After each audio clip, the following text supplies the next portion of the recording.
ñu ngi koy condamné di wax ni man mii yàlla may na ma may jokkoo ak kilifa Mali di jokkoo ak kilifa Guinée parce que nag am na lu commencé soppiku ci Afrique rawatina Afrique francophone mooy ñi tubaab bi ñi français yi colonisé parce que yeneen Afrique yi ñoo gën a libre Cheikh Tidiane Dièye mii di wër Afrique moom xam na li may wax Afrique anglophone ñoo gën a libre ak ñeneen ñi lii nag commencé am te mu yàgg am ñu ko bëggoon a def ñu faagagal leen loolu laa ne ñun ñii ñëpp amul sénégalais amul malien amul guinéen amul ñun ñii ñëpp tey ñun malien lañu mënuñu nangu France yor réew di ko doxal ni mu ko bëggee am fa sañ-sañ ba su ko neexee ñu nekk candidat foofu yëpp ci seen élection présidentielle taxaw saagañu ne ñu bëggatuñu nit ku ñuul bëggatuñu arab ñun dañoo mel ni dañoo mel ne immigration patati patata ba pare ñun suñu réew ñu bëgg a ñëw ne dogal naka la ñu war a doxalee réew mi Assimi Goïta jël na nguur ga nee naa coup d'état kenn ci ñun du ko daganal waaye loo gis rek lu ñu teg rek muy farata am na fu muy toll ñu mun a ubbi bunt bu nit mën a noyyee bu dee ay nit dañuy toog nekk président def seen ñaari mandat mu jeex ñu forcer changer constitution bi duma nit ñi tëj opposants yi daal di def ñetteelu mandat boobu doo dégg CEDEAO wax ci de yoonam newu ci waaye bu peuple bi demee ba mënatul ñu jël seen responsabilité wàcce ñooñu CEDEAO taxaw bëgg a fàtt nit ñi la xew Mali mooy France mi nga xam ne moo tas Mali moo dem complot rey Kadhafi bi mu ko rey ba pare bàyyi ay nit jël ay ngàndaay traversé désert bi yëpp ñoom ñu ngi leen di gis parce que transporter des tonnes d'armes ci désert satellite yi tiim la loolu la fekk ñoom ñu bëgg ko su doon dañ def foo xam ne sax àll la waaye ci désert ñu bàyyi ñoom ñu ñëw installé wu ci zone bi nga xam ne moo gën a doy waar ci Afrique parce que ay désert la yoo xam ne ay kilomètres carrés ay milliers de kilomètres carrés de désert diggante Burkina Faso Mauritanie Mali Niger li waroon loolu nag mooy France dafa dem ba gis ni dooleem mi ngi commencé wàññeeku bu baax ci Afrique de l'Ouest mu bëgg nag war Afrique de l'Ouest que ñun soxla nañ leen ba léegi moo tax mu def loolu bi jihadistes yi ñëwee ba commencé def li ñuy def ba jëm Bamako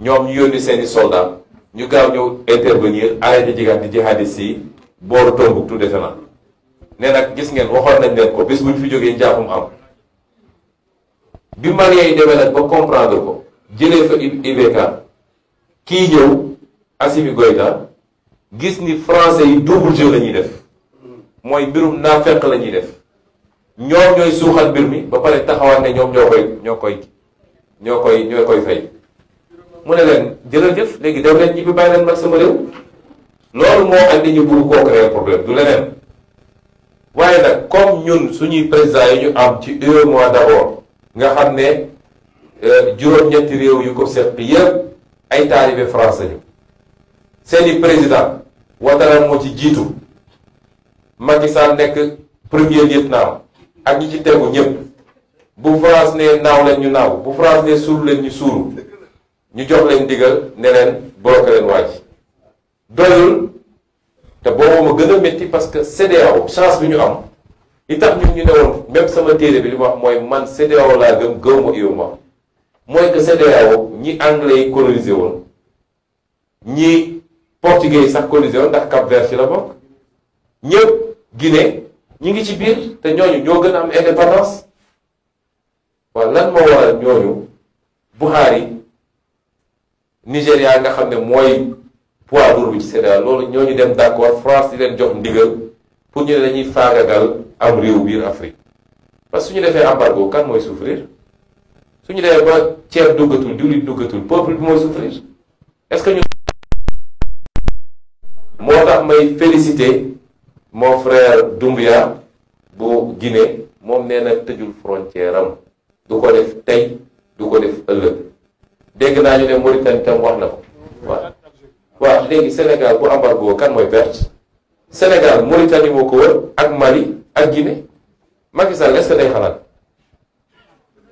ñun suñu balance commerciale suñu digganteeg Mali ñun ñoo gagné téeméeri junni yoon bu ñu jaarul port de Dakar dem port de Conakry wala port de Nouakchott rek mu jeex tàkk kan mooy perte ñun ñooy perte mais sur le principe sax waruñu ko nangu moo tax sénégalais bu mën a violer embargo bi violer ko ñu dëkk ci frontière bi yëpp ku mën a dugalal Mali dugalal parce que teguwul fenn loolu nag dañu ne dafa commencé jeex te dina jeex bu soobee yàlla ñu ngi encourager le peuple malien parce que li ëpp ci peuple malien bi d'accord nañu ci calendrier transition bi ay transition 3 mois 5 mois nga joxaat ko benn politicien mu ñëw yàq lépp toog jàpp ñàmburam man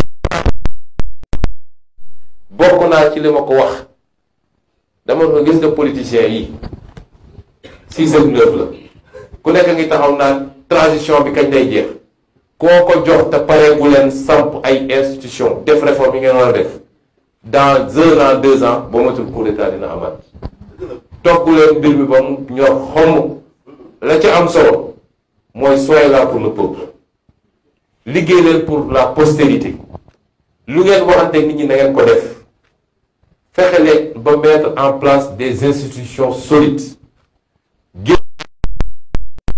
génn nekk les garants du processus parce que gis nañ fi politiciens yu def 30 ans d'opposition bi ñu leen joxee réew la kenn xamatul ñan lañu ku ci jël réew rek mel ni jinne bu màndi donc chaque pays avec ses réalités nañu bàyyi nit ñi tranquille et nous apportons tout notre soutien démb waxtaan naag ay autorités maliennes yi ci gën a kawe wax nañ ma li ñu bëgg a def la grande manifestation bi ñuy def vendredi dinañ ci jàpp ci bépp fànn suñu mënee yónni ay nit sax ñu dem teewal ñu fa nañ leen yónni nous sommes solidaires avec le peuple malien te les peuples d'Afrique nañu weddi seeni président fii léegi ñi ngi ci caaxaan yooyu mooy ay président France lañu waaye duñu président Afrique ñu ngi leen di gërëm leen sant.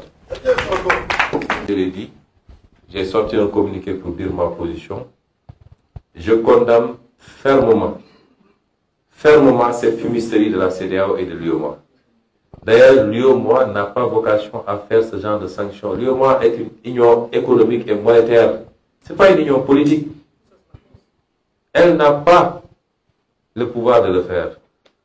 La CEDEAO, comme je l'ai dit, tôt ou tard, il va falloir la remettre en place ou la dissoudre. Parce que, et ce qui est intéressant d'ailleurs, de plus en plus, on est en train d'assister à 2 CEDEAO. La CEDEAO des peuples en face de la CEDEAO d'un groupuscule d'affairistes. 16 présidents ou 15, je ne sais pas. C'est ça qui est en train de se passer.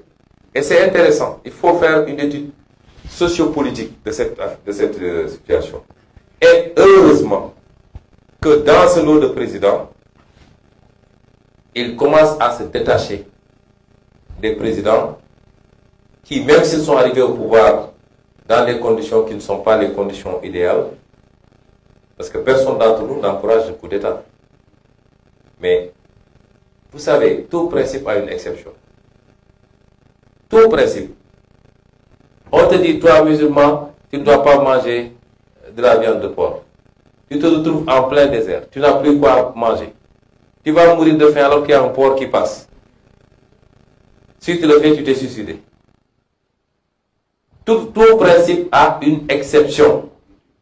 Et donc, il y a des situations où le coup d'État est justifié. Parce qu'à un moment donné, vous ne pouvez pas opposer la volonté de tout un peuple aux desiderata et aux caprices d'une seule personne et de sa famille. C'est ça la réalité. Et donc aujourd'hui, il y a quelques présidents qui commencent à s'affirmer. Moi, je suis en contact avec les plus hautes autorités guinéennes et maliennes.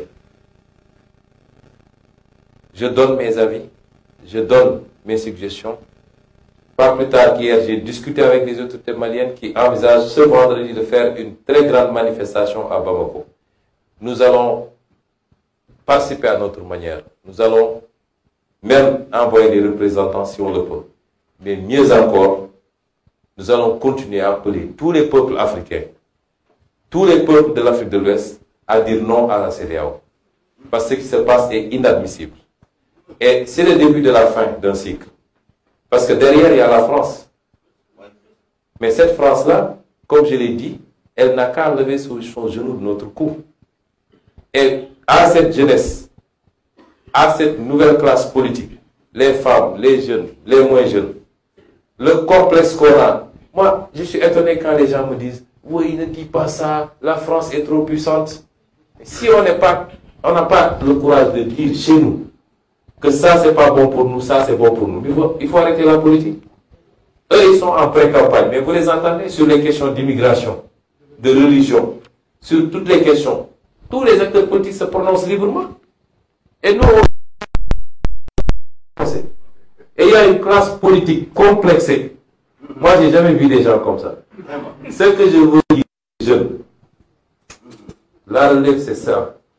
Le Chinois est ce qu'il est parce qu'il est fier d'être ce qu'il est. Et il n'acceptera jamais qu'on lui marche dessus. Le Japonais, même chose. Le Turc, même chose. Vous avez vu les bras de fer qu'il y a tout le temps entre les pays? Il y a qu'en Afrique, nous avons une mentalité esclave jusqu'à quand?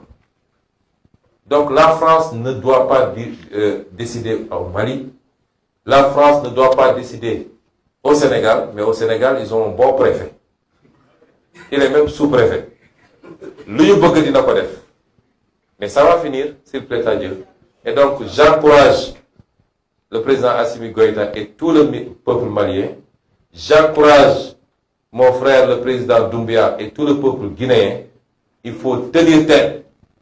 Et il faut montrer un autre visage de l'Afrique, fait de dignité, de fierté, de combativité, mais surtout de souveraineté. Le parti peuple guinéen, le parti peuple malien, voilà ce que je peux dire.